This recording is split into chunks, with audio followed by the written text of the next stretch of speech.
Hi, I'm standing close to Folly Bridge. I'm actually inside the grounds of Twill Mill Court, which is not important to this afternoon's video. It's just a quiet space that I can explain things without getting swamped by either the noise of this afternoon's festivities or the traffic.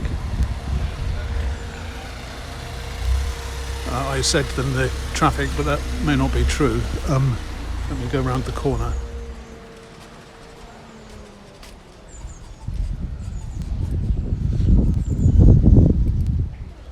Right, maybe that's a bit quieter. I need to be in shadow too so that I can see the screen. And what I'm going to do today is to video Summer 8, which is Oxford University's annual rowing festival. You might call it a regatta. And this part of it takes place over 4 days, Wednesday to Saturday, this Saturday, on the stretch of the river that runs through Oxford. The river is the Thames, but the Oxford stretch is sometimes known as the Isis, possibly from the word seen on old maps, Thamesis. Essis got abbreviated to Isis. There are many types of boat on the Thames normally, but today I think things will be rather restricted. And I've just moved again because of the woodworking noises from inside that flat.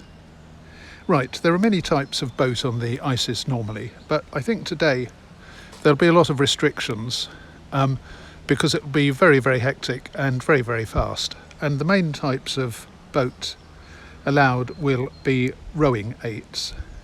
Note the number 8. A rowing 8 holds 8 oars people and a cox.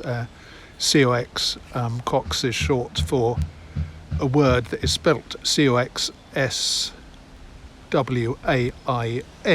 but pronounced coxswain. I do not know why. The rowers sit in line facing backwards, and the cox sits at the back, the stern of the boat, facing forward. So the cox is the only one who can actually see where they're going. Okay, let's talk a bit about the course. The course begins quite close to Iffley Lock, somewhere between Donnington Bridge and the Isis Farmhouse pub. And the end of the course, the furthest a boat can go, is near the head of the river pub. I think officially it's a marker called Cox's Stone, but don't take that on trust.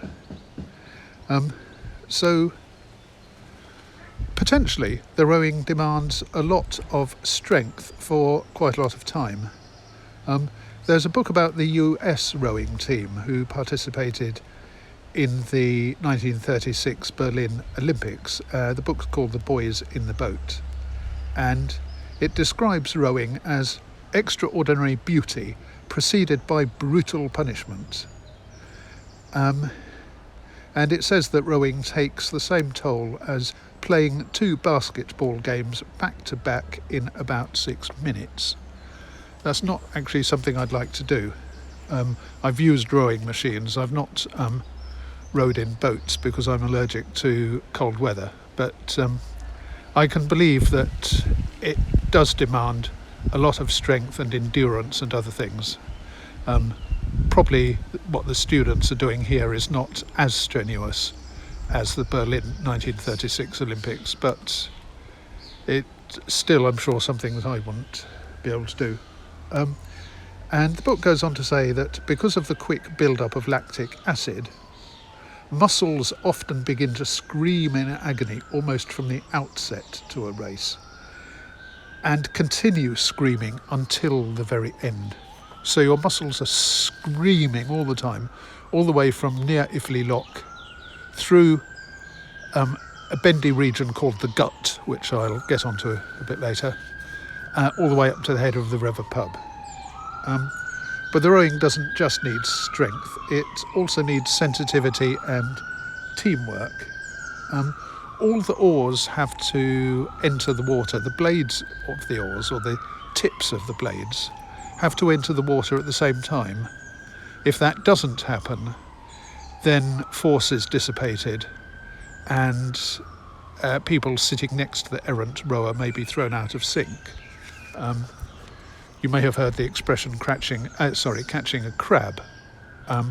Catching a crab is what happens when a rower puts their blade into the water at the wrong time. And one source that I read said that it's called catching a crab because it feels like a crab pulling on the oar that has gone into the water when it shouldn't have, and there's no force from the other oars to support it, I suppose. So, as I say, the oars people are facing backwards. The cox is the only person that is facing forward. So the cox needs alertness to look out for hazards and problems on the river, including other racers, but also needs to watch the rowers and steer the boat and instruct the rowers, the 8, about their stroke and their pace. The boats have rudders, and that is one method of steering, but it's almost equally important, I think, for the cox to give instructions to the rowers, remind them which side has to exert the most force if they're turning, and that sort of thing. And translating straightforward Newtonian motion into commands to 8 sweaty rowing people is probably not that easy. So that's the course and the crew, or the basics anyway. About the boats are long and narrow. They're pointy at both ends. This is all to reduce drag. And as far as I know, these days they're all made of carbon fibre.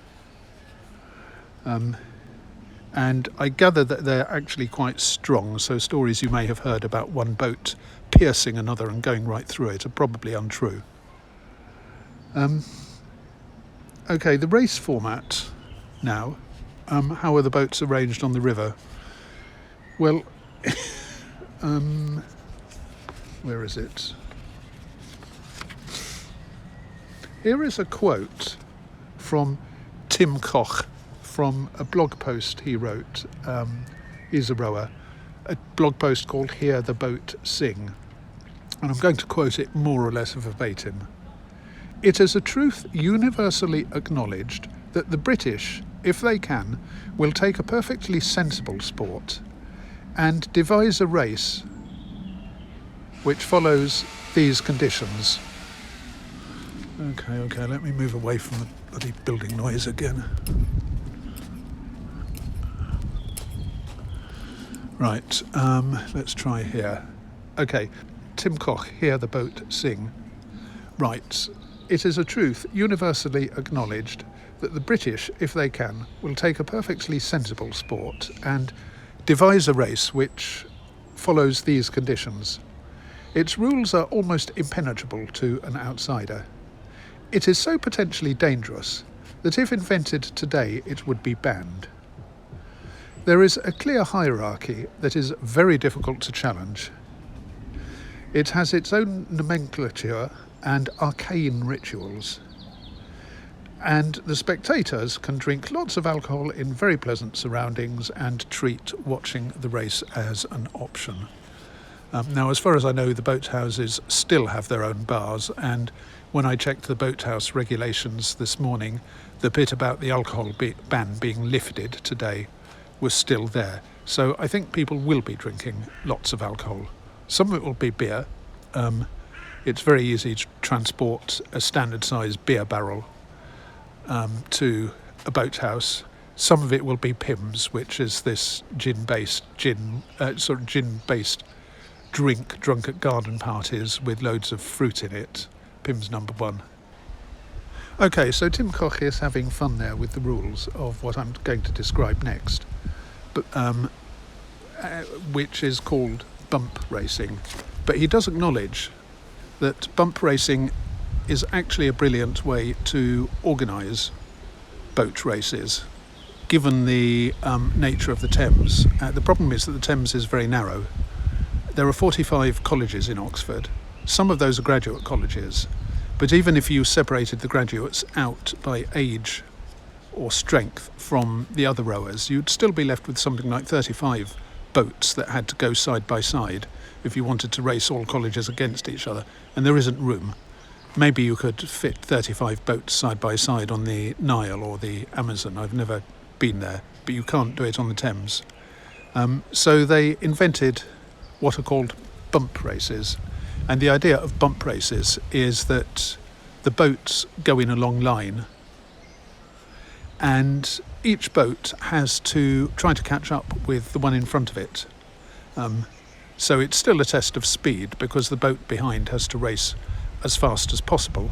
It's got to race in order to catch up the boat in front, and it's got to race in order not to be caught up by the boat behind it. If it does bump the boat in front, both of them are taken out of the race for the day, and the boat that bumped is put up one position when the next race on the following day starts, if there is such a race. And the boats, as I say, start from near Iffley Lock.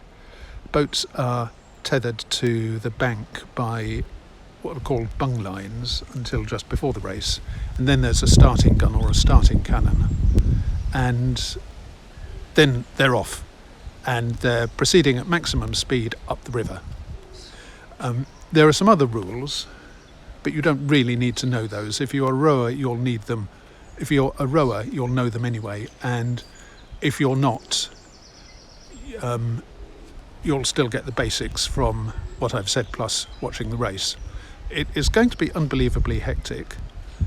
There'll be people racing up the river at top speed, but there'll also be coaches riding on bikes along the towpath, which I'll have to watch out for. There'll probably be ordinary watchers of the races on their bikes too, trying to keep up with the boats, or just riding pretty fast, which will also be a bit of a hazard. There'll be other people on the towpath too. There'll be guys drinking Pimms and beer, probably. Some of the old, I was going to say old boys, but I'm not allowed to do that nowadays because it's sexist. Some of the alumni the old boys and girls will have come back to meet people who are still here and to partake in the beer, so there'll be that too. This being 2025, you'll see fewer people in straw hats or boaters and blazers than you would have done once upon a time, but there'll probably be one or two left. So I'm now going to leave the relatively peaceful world of Trilmill Court and go to Folly Bridge and down the river.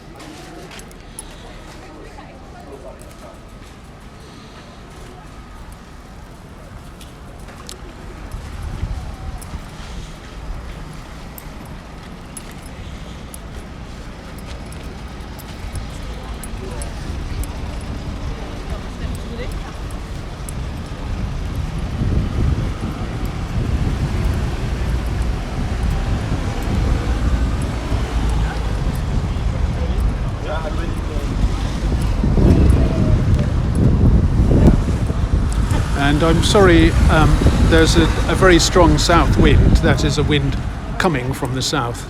And since I'm going more or less south, I'm going to get quite a lot of wind noise probably.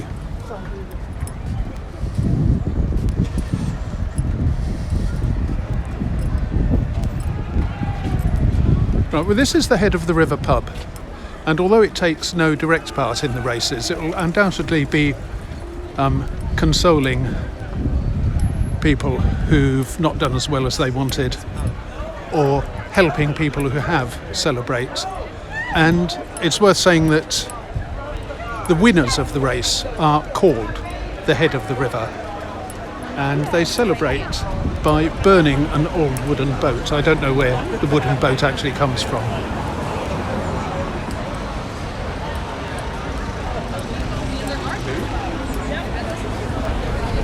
The head of the river is a bit big and impersonal for me, as you'll know if you've seen my pub videos, but it's undoubtedly convenient for this, though I think you might have to wait rather a long time to get served.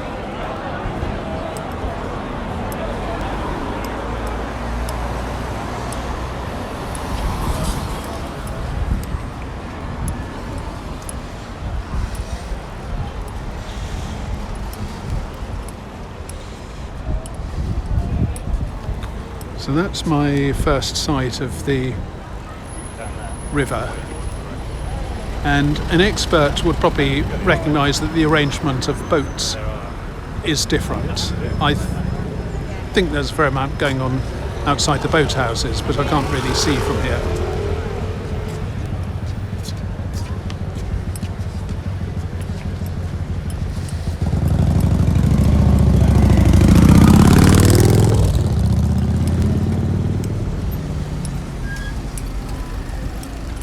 What did I say about Blazers? He could be a fairly recent alumnus, or he could still be a student. Either way, he's wearing a college blazer, and I think it's a sports blazer of some kind.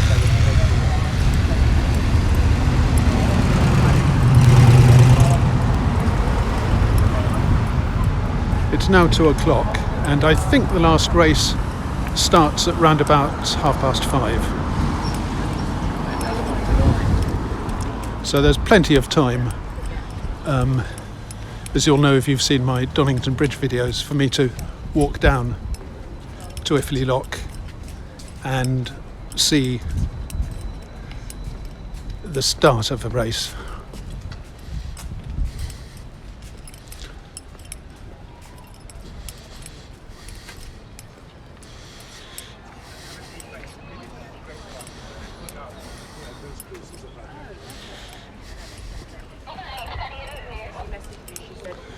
There's the second blazer.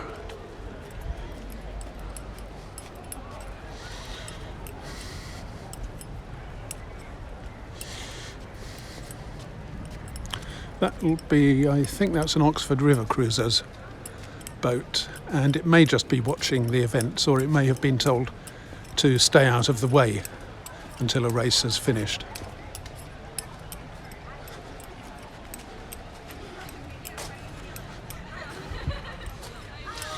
There are lots of people on Christchurch Meadow at the bottom there. Yeah, I forgot about Max too. I'm like, I spent the whole year like.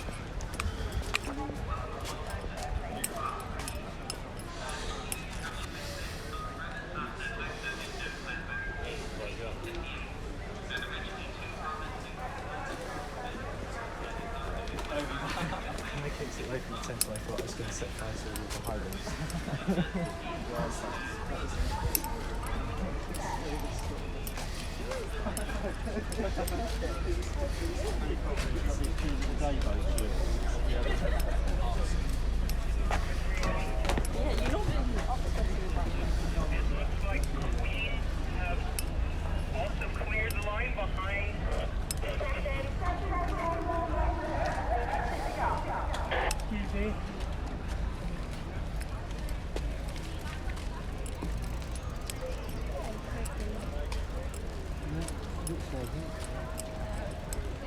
can also go at mine because mine is on the way.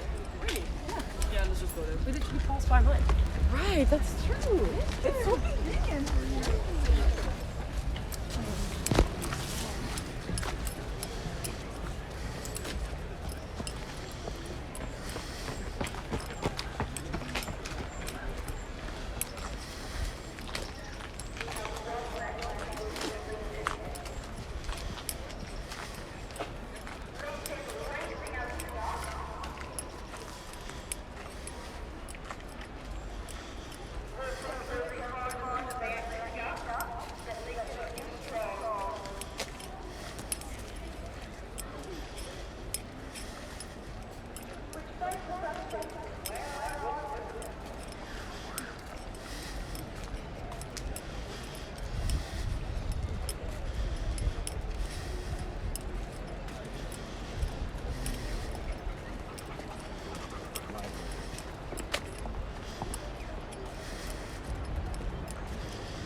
like.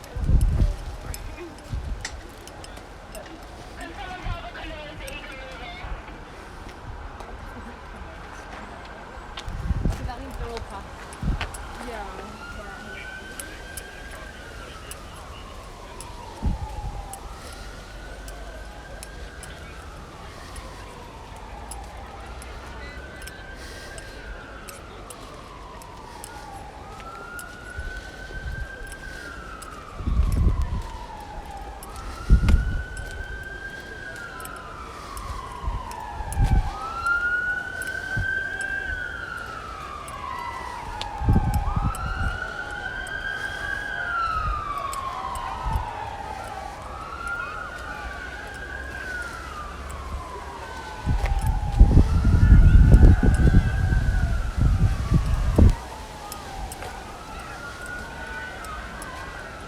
Down to a canvas between Wilson and Iffley.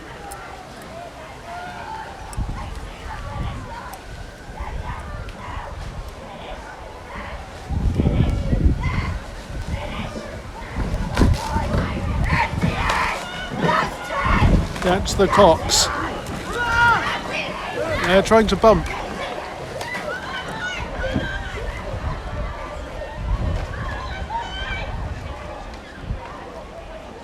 I don't think they're going to make it. They can, however, try to force the boat in front to concede by coming so close that there'd be a collision. No, I don't think they've managed that. They're a long way behind.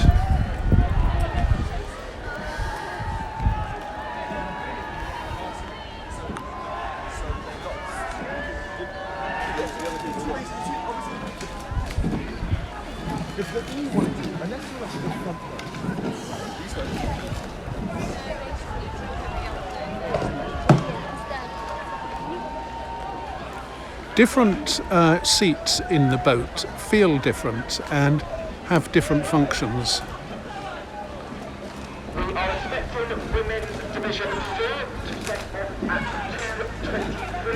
However, all crews should vote as soon as the foreign routes will pass and be placed down to a line. The seat nearest the cocks, stroke, the rower there is often said to need to be particularly sensitive and to be able to interpret the cox's instructions and, as it were, translate them into rhythm that the rest of the crew can respond to. Then there are 4 seats in the middle, which are sometimes called the engine room by some rowing organisations, and they tend to demand strength but not so much sensitivity, being close to the centre of gravity of the boat. Movement there has less effect on the position of the boat. So you're not playing so much of a part in steering it. Your main purpose is to propel it, get as much force into the water as possible. And seat 3, numbering from the front of the boat, that's the bow. Seat 3 is often said to be mostly harmless, because you can't have that much effect on the boat's position, and perhaps it doesn't even matter too much if you put your blade into the water at the wrong time. So it's a good place for new rowers, or that's what some of the instruction manuals, web pages say anyway. So the seats all have their own personalities, and these days there are probably internet memes which talk about each one of them, make jokes about each one of them. I see, and it looks as though those two, those are both Oxford River cruisers. Those two were delayed until the river was quieter. So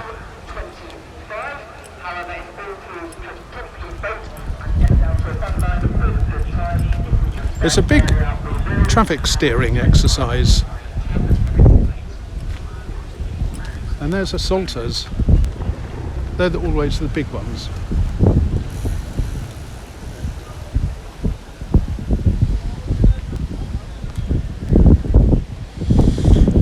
I saw that one further up when I came over the first bridge.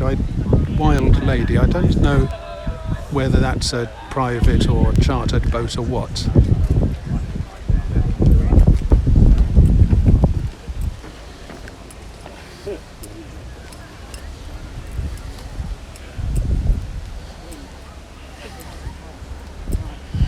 Well, I could choose not to, didn't want to be forced to wear it.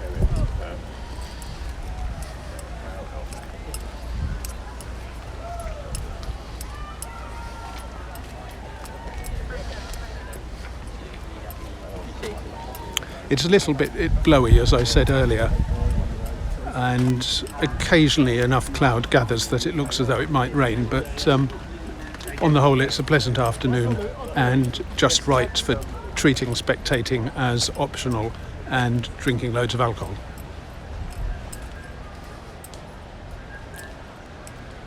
And almost certainly those people on the top floors of the boathouse will be doing that. Boathouses.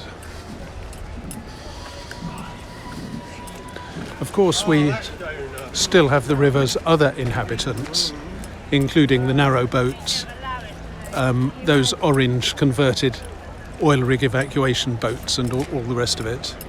They don't go away just because the river is full of Oxford University 8s.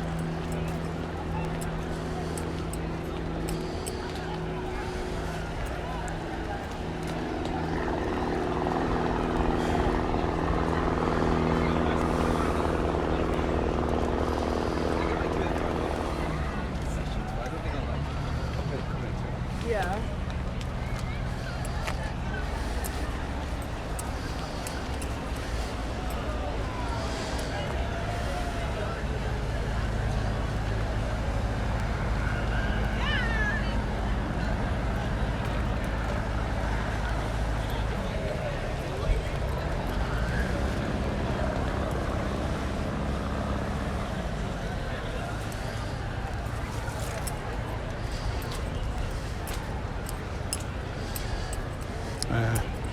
There is somebody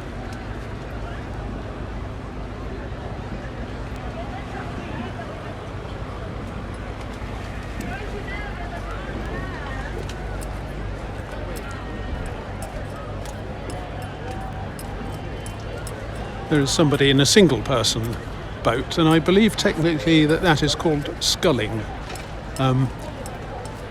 If you're rowing with just one oar, then you're rowing. If you're or sweep rowing. If you're rowing with two, then you're sculling.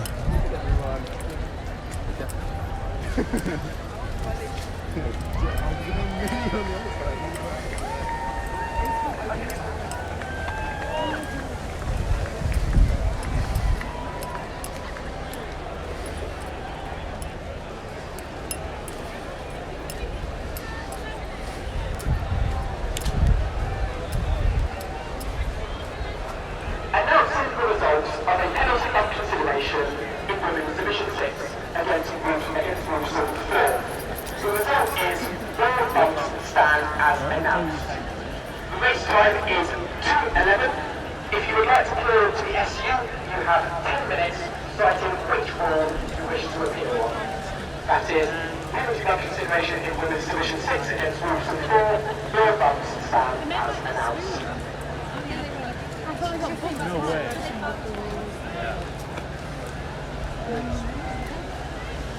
Okay, well, it's quite clear that the river hasn't actually been closed to other craft.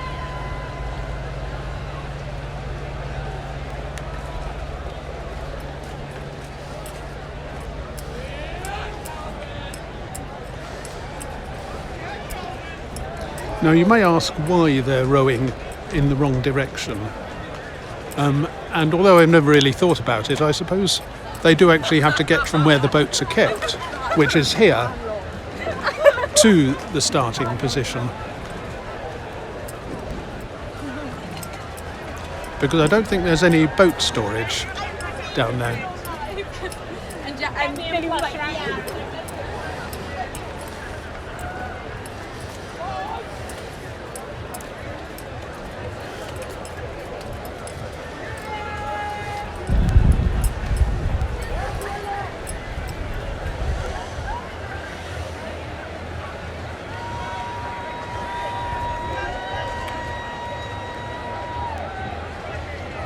you need to learn various skills as well as rowing, and one of them is how to get a boat into the water or out of the water, and how to get it back into storage.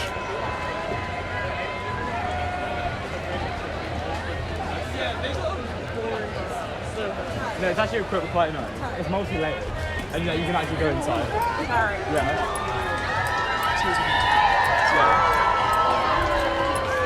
It's a good point, I know. Because what?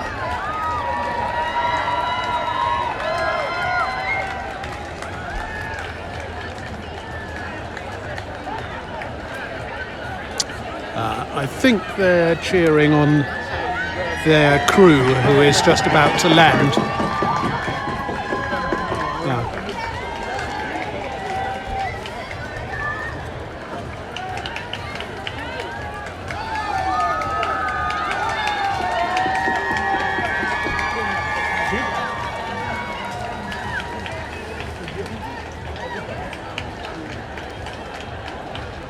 Oxford River cruisers seem to be exceptionally busy today. I don't normally see so many of their boats in the same area at the same time.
Guys get clear again.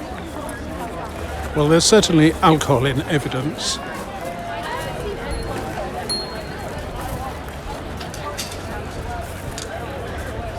These guys are getting their boat out of the river.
It's an excellent question. I think they don't have the answer to necessarily. We'll rotate it the wrong way. Okay, they're past now. They're good now.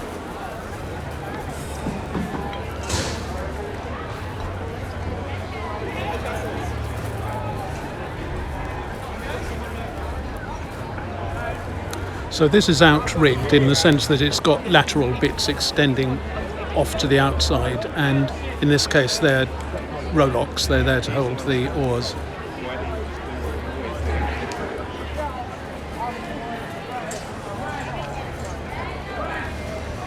There's somebody in a rather nifty blazer. Nice to see a bit of colour. And that's a banner for some probably university college team or other.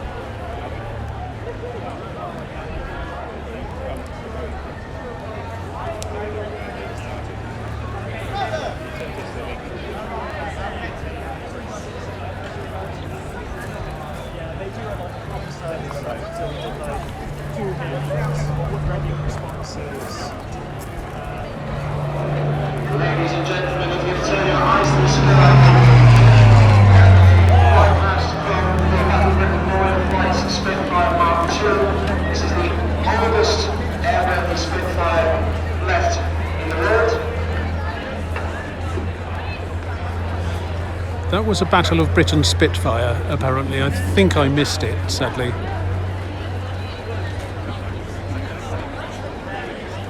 This is a Spitfire Mark 2A, registration Papa 7350. Only the 14th aircraft built in Castle Bromwich during the war, entered service August 1940, served in the Battle of Britain with 266 and 603 City of Edinburgh Squadron.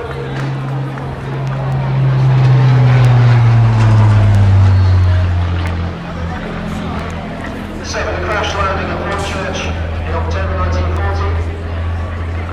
But ran through again only 3 weeks later. Exceptionally served operation in the 616 and 64 Squadron. Relegated to support duties in 1942, she survived the war. Was purchased out of service in 1948 for the sum of £25 and then donated to the RAF Museum. Restored to flying condition in 1968 for the Battle of Britain film and presented to the Battle of Britain Memorial Flight at the conclusion of filming.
Announcing the results in men's division 5. St Edmund's Road 3, bumped New College 3. University 3, bumped Jesus 2. Queen's 2, bumped St Catherine's 2. Exeter 2, bumped Morgan 2. And Worcester 2 have been awarded a technical vote over. The race time is 2:21. You have 20 minutes if you wish to appeal these results.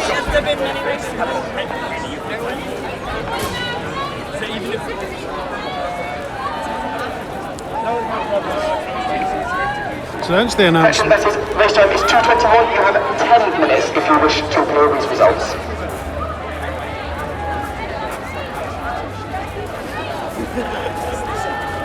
Congratulations to St Edmund's Hall 3 for winning their blades. Commiserations to Jesus 2, Magdalen 2 and St Catherine's 2 on your spoons.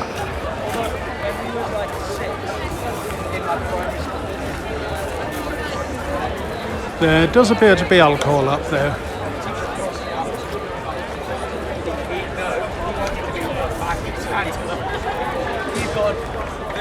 He wanted to find out where.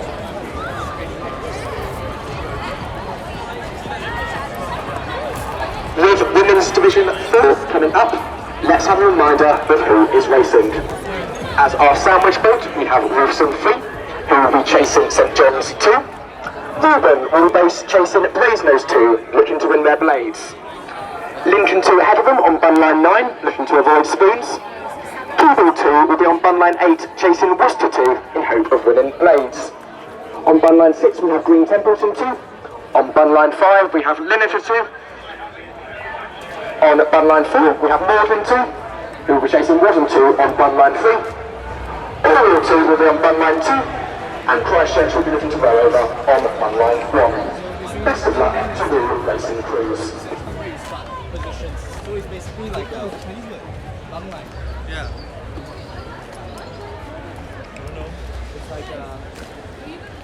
So there he was using the word bung line, and they're the lines that tether the boats to the bank before starting.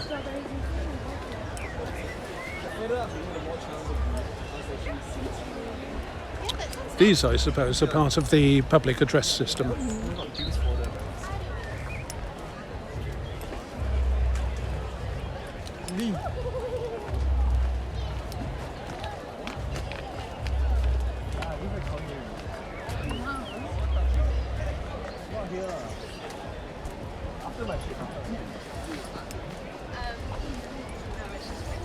It's like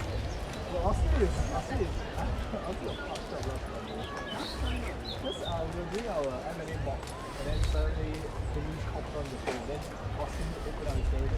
Jago, I'm so. Today was such a bad day for me. I lost you. I don't know what to say. And immediately,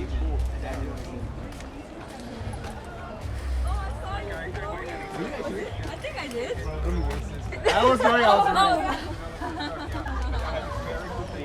So I thought, okay, today are the boat races, that's the perfect time.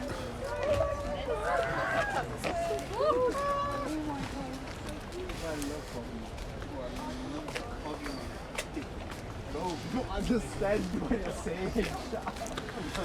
Now, one thing I noticed yesterday as well is that an awful lot of people are wearing horizontal red flashes or have painted horizontal red flashes either side of their nose. I don't know what that custom is. I've not seen it before. Yesterday it wasn't, well, maybe it was rowers who'd come off the river and changed so they didn't look like rowers, but I saw it on people all over town, students all over town. Sorry.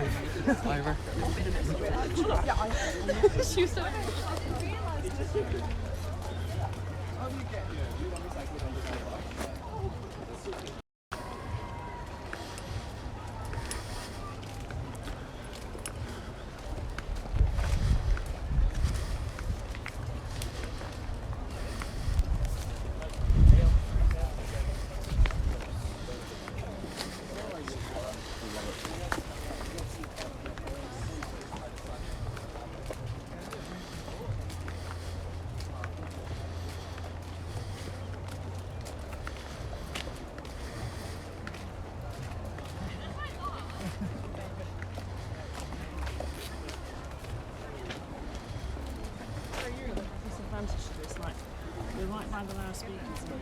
Oh, is this your seat? Just taken.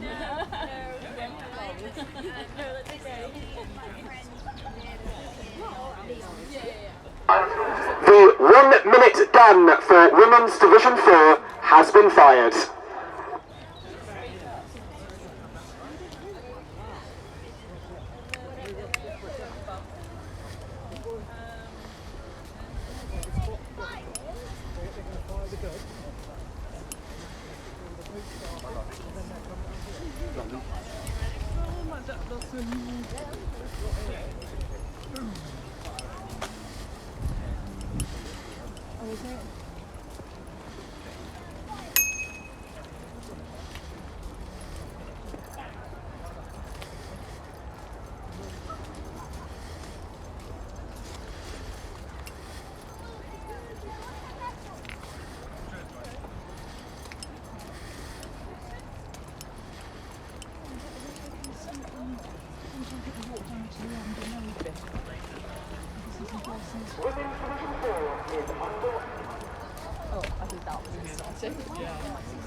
Said quarter two, didn't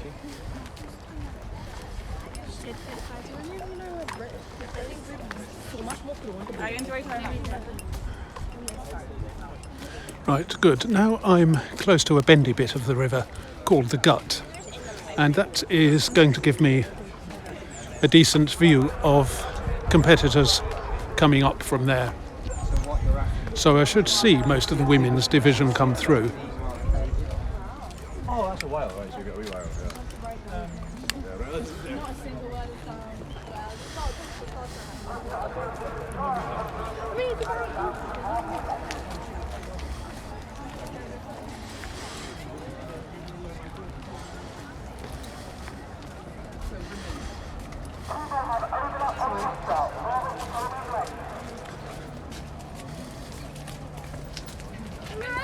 Yes, it must be from Kingston Rowing Company. You can give it a... It's getting so hot. But said it was like...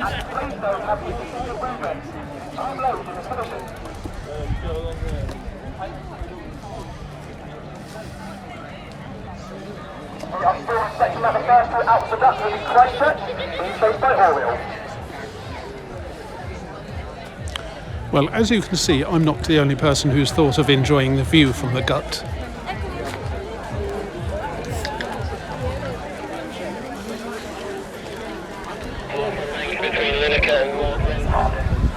Lineker are down to a length on Nordland.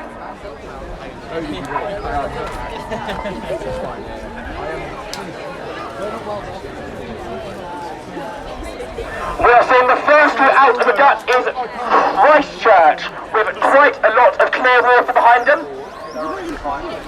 On a very good line, looking strong from Christchurch. The next crew out of the Gut is Rodham, who look like they are clearing. Next followed by Nordlin, which would suggest that Rodham have bumped Oriel.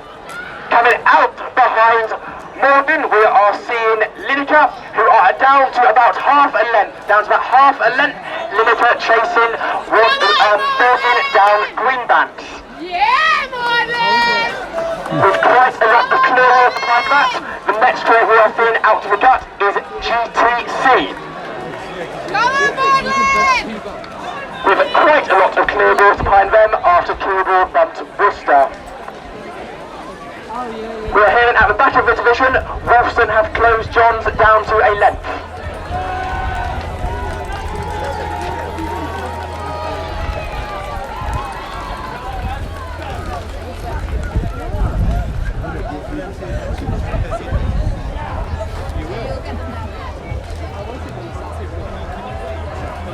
We are now seeing Lincoln come out of the Gut with lots of clear water on either side.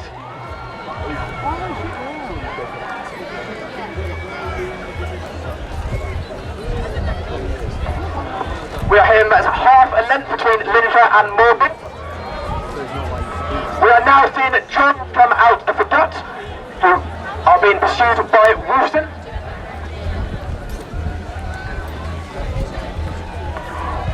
Wolfson about a length and a half off Johns as they come onto Greenbanks.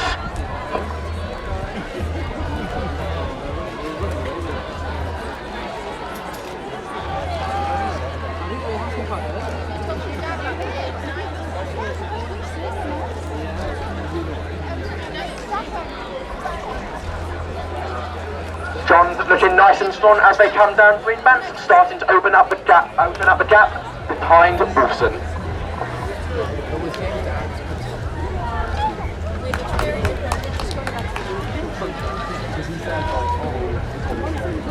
We are still hearing that Lincoln are still half a length off Nordland. Will they get the bump before the finish line?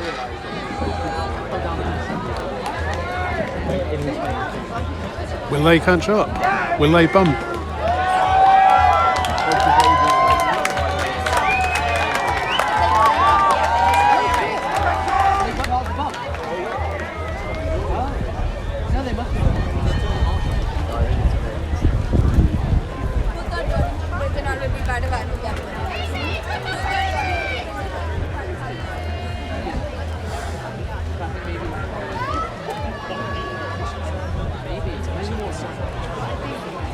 We're hearing that Lincoln is gaining quickly on Morgan now.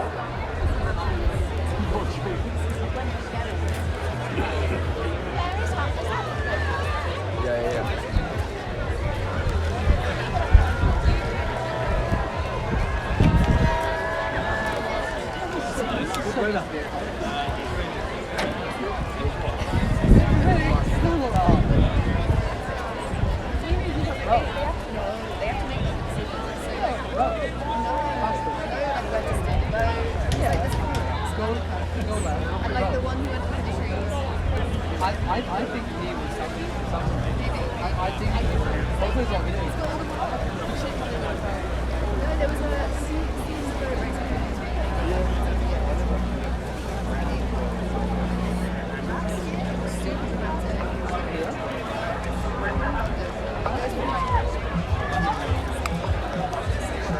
given that Morlin and Lineker both rowed over.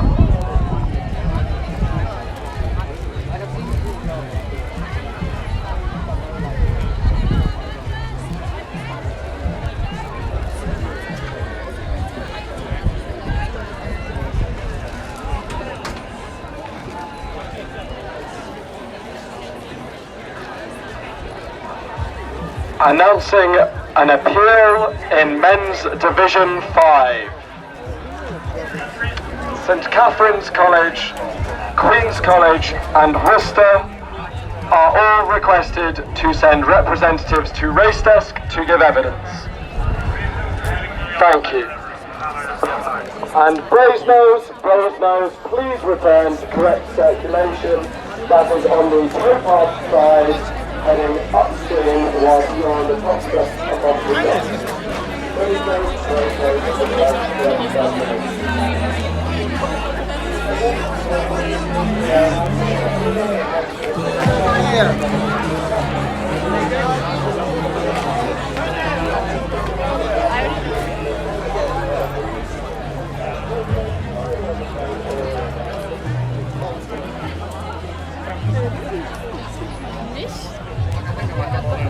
Not this way.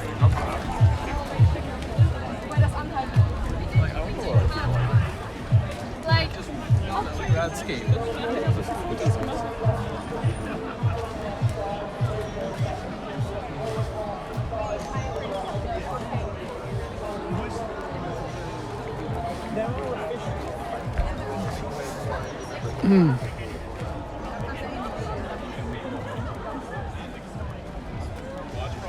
They're literally gone in 20 seconds.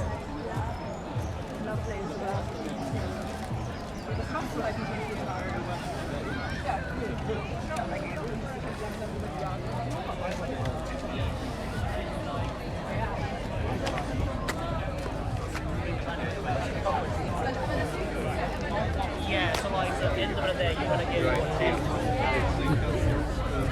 Exodus once. University 3.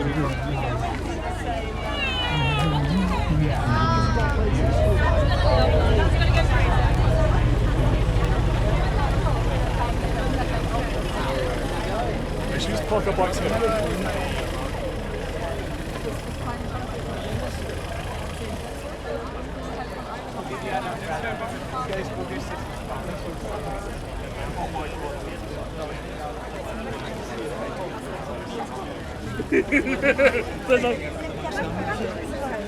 How much my intro? Just stand for long.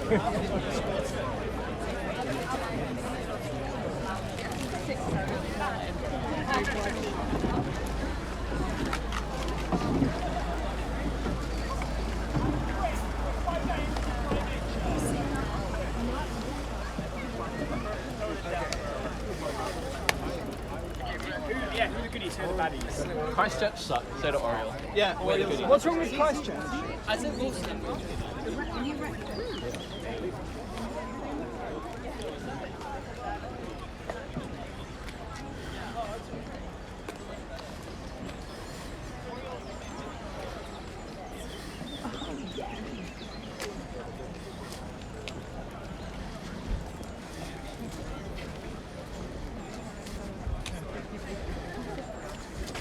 and then Portugal.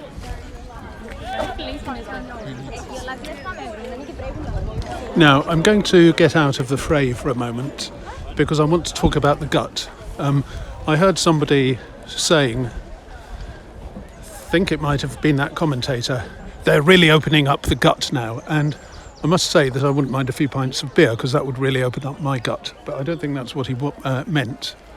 The gut is that bend in the river, and boaters going through it have to beware of trees. And because it's a bend, you also have to be careful with other people who may be cutting corners in the literal sense of not sticking in the correct lane as they row. So imagine you're a cox. You're sitting at the back of a 60-foot boat with a 4-inch rudder, and it's moving at around 11 miles an hour, which may not sound all that much, but it is changing position and you have to track where it's going. There's probably another boat behind you and it may well be trying to catch you up and bump you, but it's out of sight. You dare not turn round because you have to keep your attention on the bits of the river in front of you and the rowers in front of you.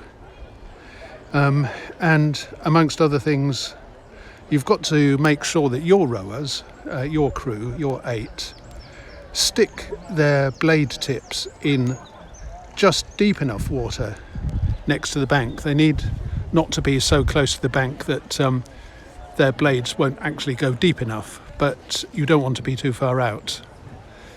So it's a very difficult balancing act, and there's a lot more to it than that. Skill job. And this is why the gut is, I suppose it's feared a bit, really, although it's fun at the same time.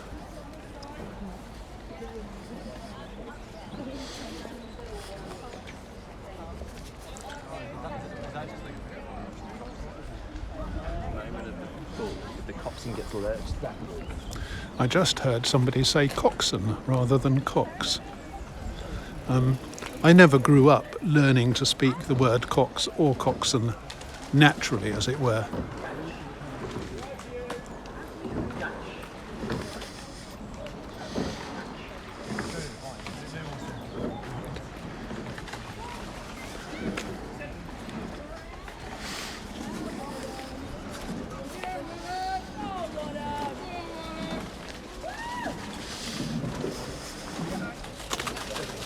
Regulars, or locals rather, will know where I'm going. I'm heading towards Donnington Bridge and then thereunder. For people who don't know the Thames, I'm heading towards Donnington Bridge. I'm going to go under it, and the starting area is not very far from that. And I'm now going to get there and then hang around until I can catch at least one race starting.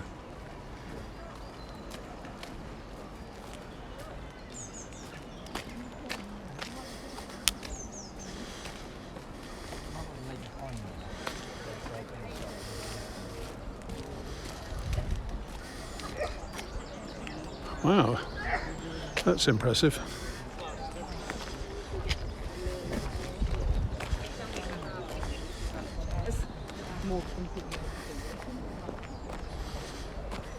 Probably brought their stuff in that.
So that will be their cox shouting instructions to them.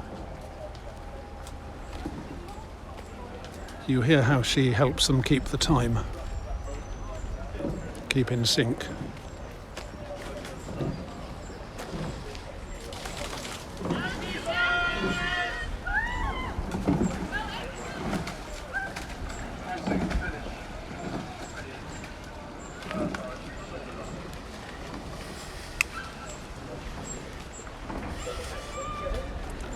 Okay, so there's people watching on Donnington Bridge as well.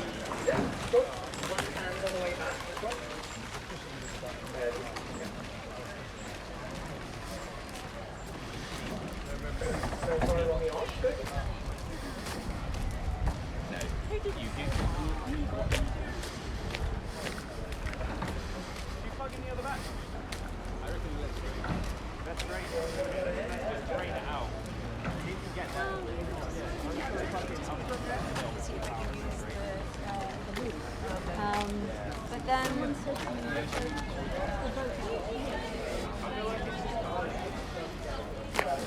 I have a feeling that something may have happened on the towpath. Putting up that notice saying please contact a marshal, and then earlier when we were by the gut, the commentator was asking various teams to the desk to give evidence.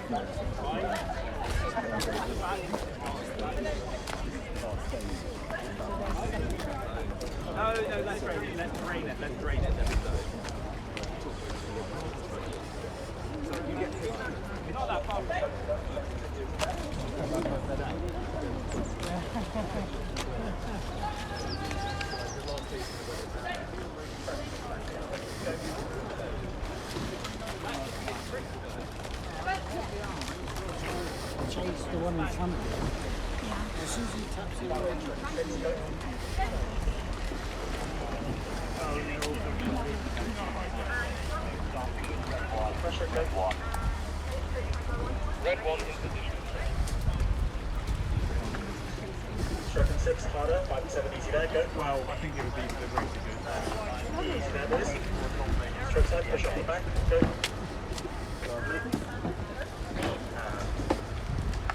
Lovely stuff. Hello. Sorry, what's your name? Ian, nice to meet you. Towpath, can you touch your back one, please? So they'll have started Wednesday.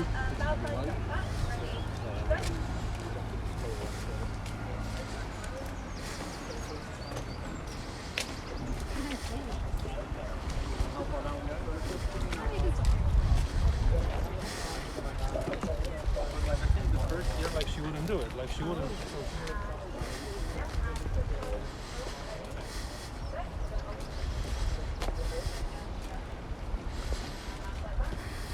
Have you been doing this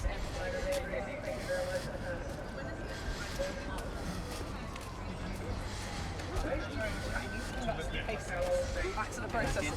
The ones that are. So I will end up somewhere not too far from that riverside pub down here that has its front garden directly onto the riverbank, the Isis Farmhouse. Yeah.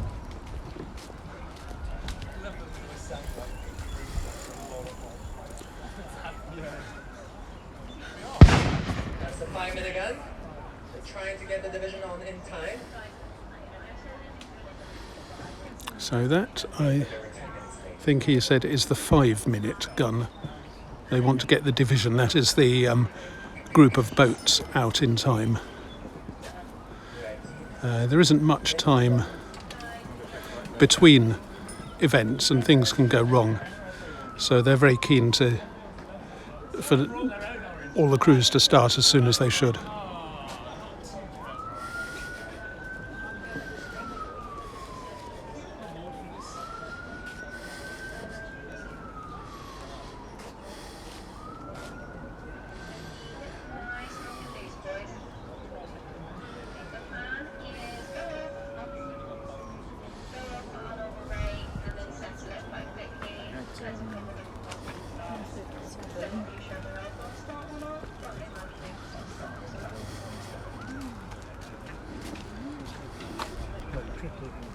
Right, guys, keep nice, keep calm, keep composure. So we'll push out at a minute, we'll push out like 50 seconds, then we'll square blades at 10, and just stay nice and calm. Power player, really responsive as always. We'll try and get a little bit of extra length. I'll try and be like really tight with my hand.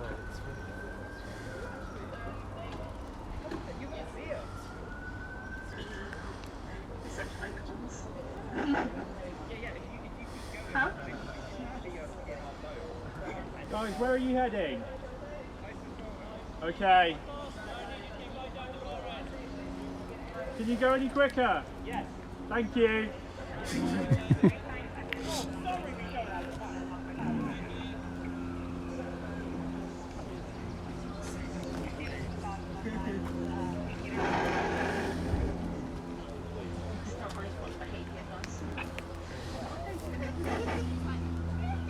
Because that's literally what I aspire to do.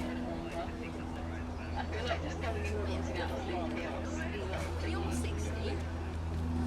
Filming, isn't it? It's a bit awkward. Just like instead of boxing, just like. Actually, moves quite rapidly as well.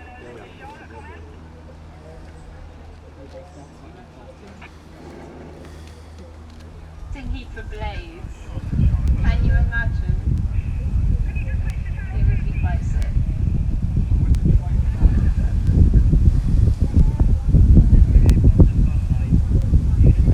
Stay nice, calm, guys.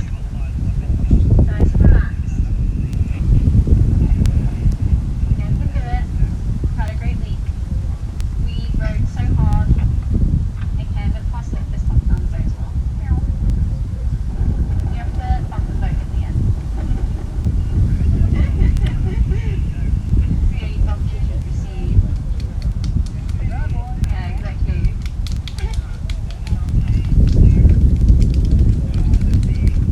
Exactly. Exactly,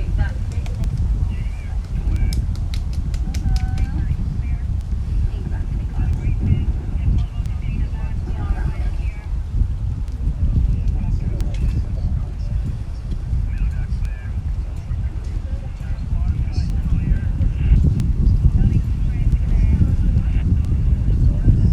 But yeah, guys, stay nice and cool. Stay relaxed. Stay strong. Stay internal. I want you to focus on the back of the person in front. You can do this. Okay, that's not the back of the person in front. That's the face of the person behind.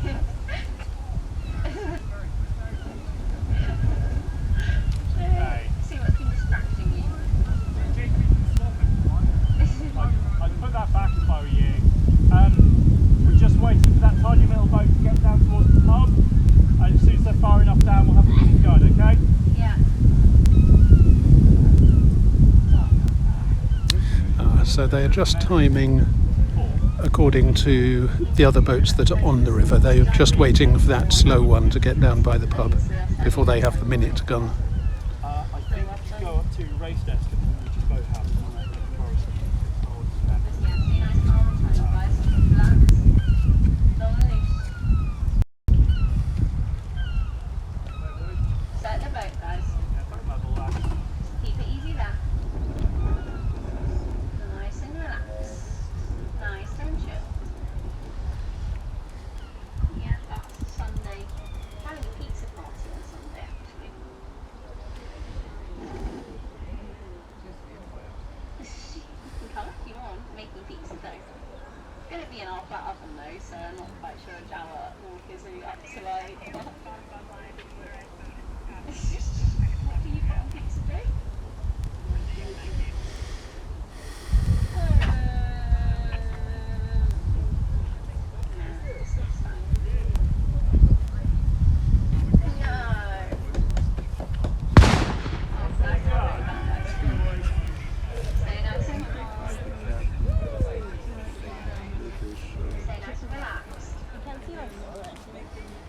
Exactly. Chip away, you want nice, calm, roller slash over. That's what we want. If you want to stay calm, stay internal. Stay strong. 40 seconds.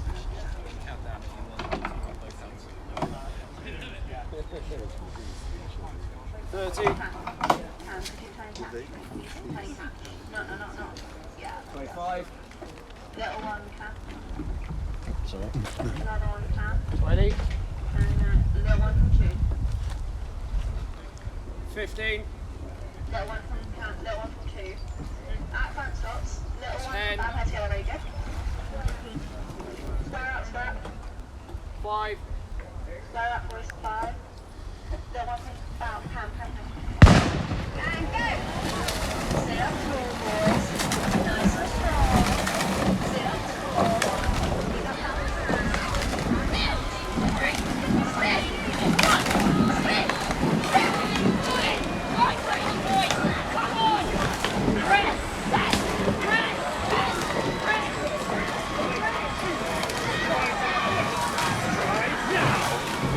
Out!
So that's the start of a race. Let's go and see what's happening further down the crowd.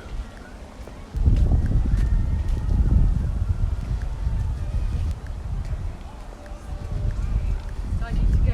When I come back,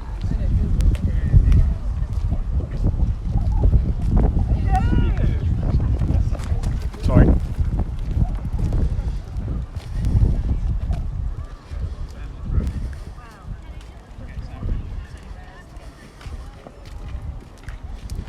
No.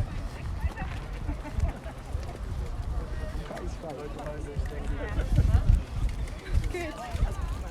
Bis. Montag? Ja, gleichfalls. Well, I guess. Montag ist unser DTC Planning Day.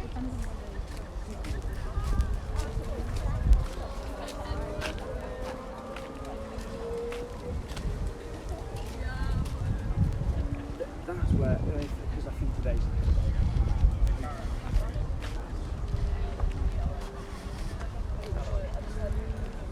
Habt ihr sich mal gesehen, Freund von mir hatte Dinner mit ihr, weil die so ein Exchange hatten. Formal Dinner, und ja, was denn die Commotion war.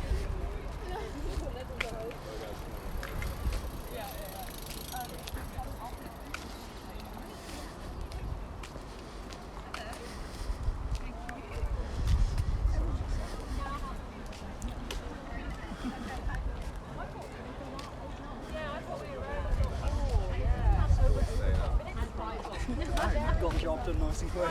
Careful could see the next one. No one will ever have it again, right? I'm not getting them handtated.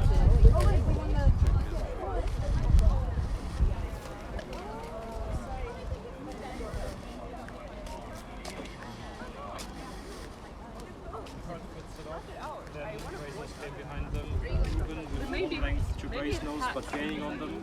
Then afterwards, Teddy with two legs behind Ruben.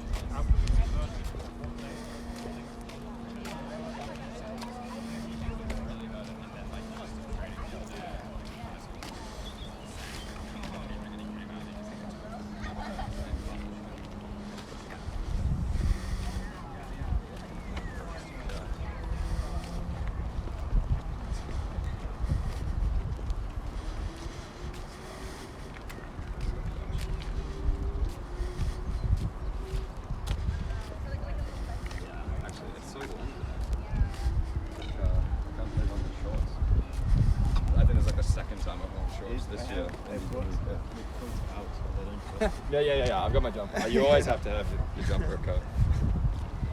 So, yeah, so you can start like this to get down right.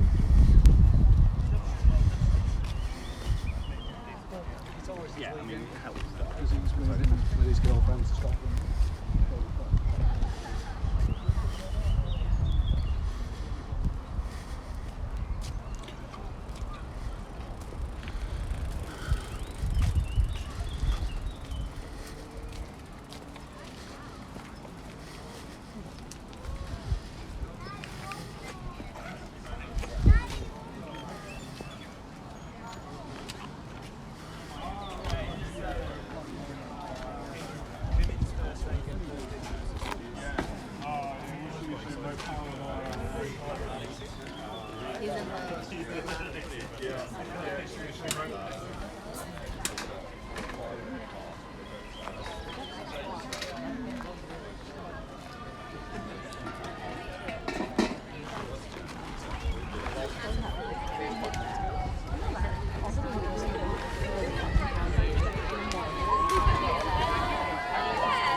Well, I've mentioned in one or two other videos that there's a new college in Oxford in what used to be the Radcliffe Science Library, and it's called Reuben College.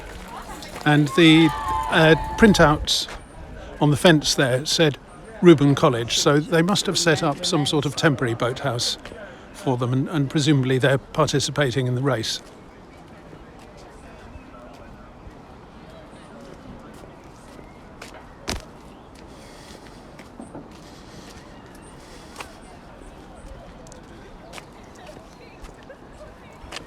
It's Saturday today. This is the Isis Farmhouse pub, and the front garden will probably be full. And it's very convenient for the rowing that it's now open, because it really isn't too far to walk or to stagger in order to buy beer.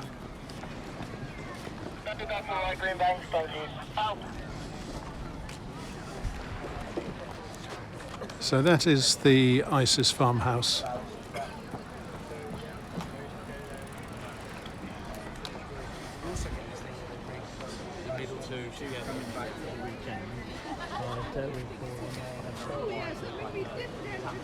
And beyond is Iffley Lock and Iffley Village. Iffley Village largely to the left. Around the corner from it. Yeah.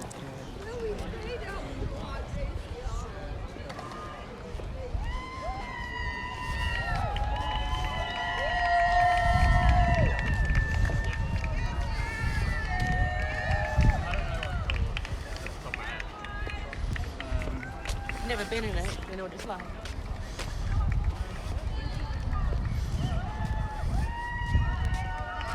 Now, I don't know what's going on there. If that is Reuben, maybe they're doing a lap of victory, or maybe they're still learning to row and they're not taking part in the official races yet.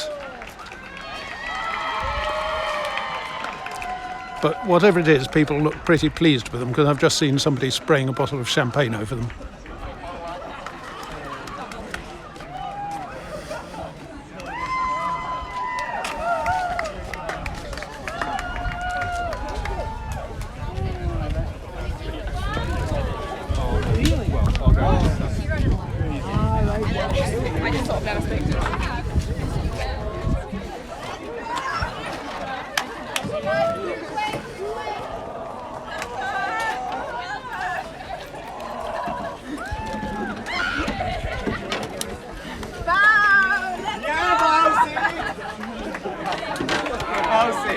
Oh yeah, I'm down here.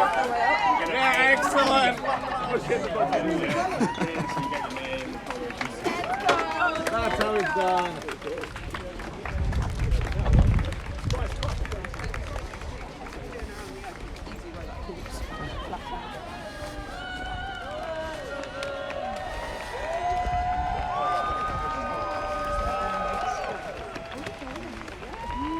Oh, mind if I join you?